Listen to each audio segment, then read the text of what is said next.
पहले की तकलीफ देने की माजरत।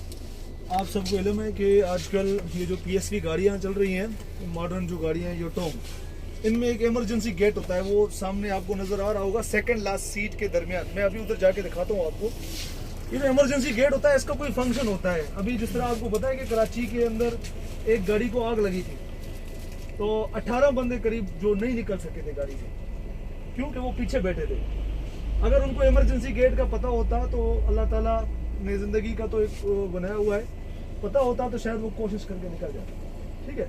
और इन गाड़ियों के साथ इस जगह पर अभी हम कोशिश कर रहे हैं कि आपको हैमर होता है एक शीशा तोड़ने का, वो भी अवेल करके दे। लगे हुए हैं सर। हाँ, लगे हुए हैं हमारे वो सामने वो उधर वेरी गुड यार। लेफ्ट राइट दोनों साइड, लेफ्ट साइड हाँ, ये भी लगा हुआ है, ये भी जी हैमर सर। है। देख लेंगे आप, जी ये हैमर है, इधर से निकलेगा।